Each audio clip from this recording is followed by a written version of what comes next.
അനുമോ simple P S സിയുടെ പുതിയൊരു ക്ലാസ്സിലേക്ക് നിങ്ങൾക്ക് സ്വാഗതം. നമ്മൾ ഡിസ്കസ് ചെയ്യാൻ പോകുന്നത് കഴിഞ്ഞ ക്ലാസ്സിൽ നമ്മൾ നോക്കിയ പാർട്ട് ഫസ്റ്റ് ഉണ്ടായിരുന്നു, അതിൻ്റെ സെക്കൻഡ് പാർട്ടാണ്. ഇപ്പോൾ കറണ്ട് അഫേഴ്സാണ്, 2021 ജനുവരിയിലെ കറണ്ട് അഫേഴ്സാണ്. അപ്പോൾ പാർട്ട് 1 നമ്മൾ കഴിഞ്ഞ ക്ലാസ്സിൽ അപ്ലോഡ് ചെയ്തിട്ടുണ്ടായിരുന്നു. അതിൻ്റെ സെക്കൻഡ് പാർട്ടായിട്ടാണ് ഇന്ന് വന്നിരിക്കുന്നത്. അപ്പോൾ അതിൻ്റെ ലിങ്കും കൂടെ നമ്മൾ ഡിസ്ക്രിപ്ഷൻ ബോക്സിൽ നൽകുന്നതായിരിക്കും. ഓക്കെ, ആദ്യത്തെ ചോദ്യമാണ് ഫിക്കിയുടെ പ്രസിഡൻറ്റ് കേട്ടോ. ഫിക്കിയുടെ പ്രസിഡൻറ്റ് എന്താണ് ഫിക്കി എന്ന് പറഞ്ഞാൽ? അത് Federation of Indian chamber of Commerce ആണ്. ഫെഡറേഷൻ ഓഫ് ഇന്ത്യൻ ചേംബർ ഓഫ് കൊമേഴ്സിനെയാണ് ഫിക്കി എന്ന് വിളിക്കുന്നത്. ഫിക്കിയുടെ പ്രസിഡൻ്റാണ് ഉദയ് ശങ്കർ കേട്ടോ. ഫിക്കിയുടെ പ്രസിഡൻ്റ് ആരാണ്? ഉദയ് ശങ്കറാണ്. അപ്പോൾ ഉദയ് ശങ്കറാണ് ഫിക്കിയുടെ പ്രസിഡൻറ്റ്. ഓർത്തിരിക്കണം, ഉദയ് ശങ്കർ. രണ്ടാമത്തെ ചോദ്യം, 2020 ONV സാഹിത്യ പുരസ്കാരം ലഭിച്ചത് ആർക്ക്? 2020 ONV സാഹിത്യ പുരസ്കാരം ലഭിച്ചത് 2020 ONV സാഹിത്യ പുരസ്കാരം ലഭിച്ചത് ഡോക്ടർ എം ലീലാവതിക്കാണ്. ഡോക്ടർ എം ലീലാവതിക്കാണ് ലഭിക്കുന്നത്. ഇത് നിരൂപണ രംഗത്തെ സമഗ്ര സംഭാവനയ്ക്കാണ് ഡോക്ടർ എം ലീലാവതിക്ക് ലഭിക്കുന്നത് 2020 ONV സാഹിത്യ പുരസ്കാരം. അടുത്ത ചോദ്യം മൂന്നാമത്തതാണ്, വന്യമൃഗങ്ങൾക്കുള്ള animal hospice and palliative care നിലവിൽ വരുന്നത്. ശ്രദ്ധിക്കണം, വന്യമൃഗങ്ങൾക്കായുള്ള animal hospice and palliative care നിലവിൽ വരുന്നത് കേരളത്തിലെ വയനാട് ജില്ലയിലാണ് വന്യമൃഗങ്ങൾക്കുള്ള animal hospice and palliative care unit നിലവിൽ വരുന്നത്. അടുത്ത ചോദ്യം, ഭിന്നശേഷിക്കാർക്കുള്ള സംസ്ഥാന കമ്മീഷണർ. ഭിന്നശേഷിക്കാർക്ക് വേണ്ടിയുള്ള സംസ്ഥാന കമ്മീഷണറാണ് SH പഞ്ചപ്പ കേശവൻ. SH പഞ്ചപ്പ കേശവനാണ് ഭിന്നശേഷിക്കാർക്കുള്ള സംസ്ഥാന കമ്മീഷണർ ആയി ചുമതലയേറ്റത്.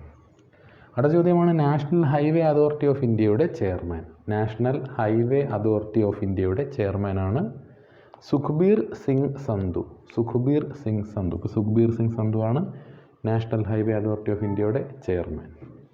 അടുത്ത ചോദ്യം, ഇന്ത്യയുടെ ആദ്യത്തെ സൂപ്പർ ഫാബ് ലാബ് വരുന്നത് കൊച്ചിയിലാണ് കേട്ടോ. അപ്പോൾ ഇന്ത്യയുടെ ആദ്യത്തെ സൂപ്പർ ഫാബ് ലാബ് എവിടെയാണ്?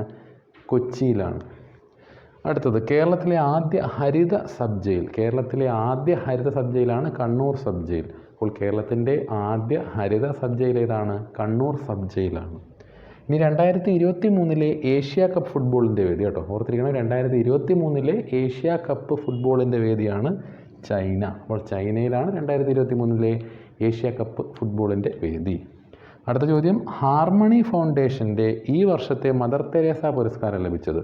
ഹാർമണി ഫൗണ്ടേഷൻ്റെ ഈ വർഷത്തെ മദർ തെരേസ പുരസ്കാരം ലഭിച്ചത് ആർക്കാണ്? KK ശൈലജയ്ക്കാണ് കേട്ടോ. ഹാർമണി ഫൗണ്ടേഷൻ്റെ മദർ തെരേസ പുരസ്കാരം ലഭിച്ചത് ആർക്കാണ്? KK ശൈലജ ടീച്ചർക്കാണ്.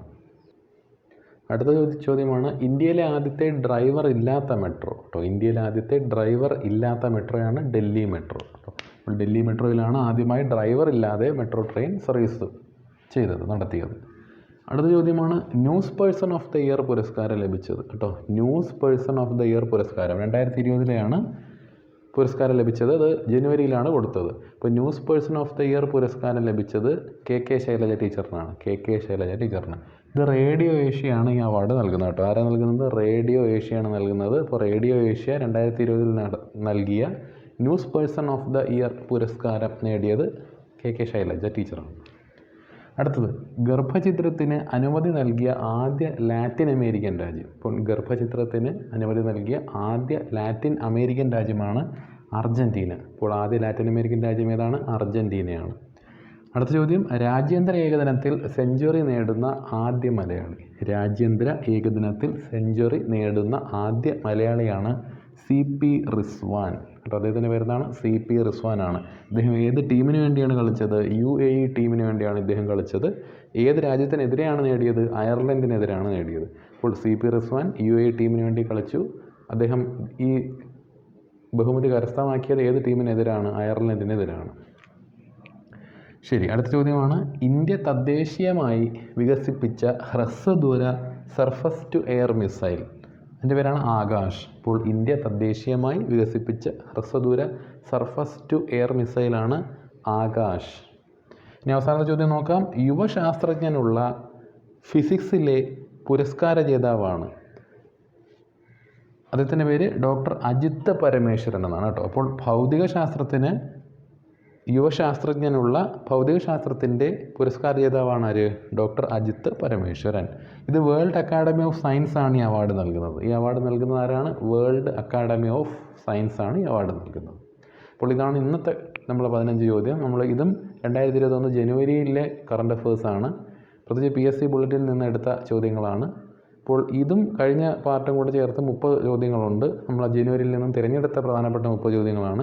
അപ്പോൾ ഇതെല്ലാം വിശകലനം ചെയ്തിട്ട് നിങ്ങൾ എക്സാമിന് പോകണം. വീണ്ടും പുതിയൊരു ക്ലാസ്സുമായി നമ്മൾ എത്തുന്നതായിരിക്കും. നമ്മുടെ വീഡിയോ ഇഷ്ടപ്പെട്ടെന്നുണ്ടെങ്കിൽ നിങ്ങൾ ലൈക്ക് ചെയ്യുക. കൂടാതെ നമ്മുടെ ചാനലിൽ നിന്നുള്ള വീഡിയോസ് ഇനിയും ലഭിക്കണമെന്നുണ്ടെങ്കിൽ നമ്മുടെ ചാനൽ സബ്സ്ക്രൈബ് ചെയ്യുക. സബ്സ്ക്രൈബ് ചെയ്യുന്നതിനോടൊപ്പം തന്നെ അതിനപ്പുറത്ത് ഒരു ബെൽ ബട്ടൺ കാണാം. അതും കൂടെ ക്ലിക്ക് ചെയ്ത് നോട്ടിഫിക്കേഷൻ ഓൾ ആക്കാൻ മറക്കരുത്. ഓക്കെ, എല്ലാവരും ടേക്ക് കെയർ. ബൈ.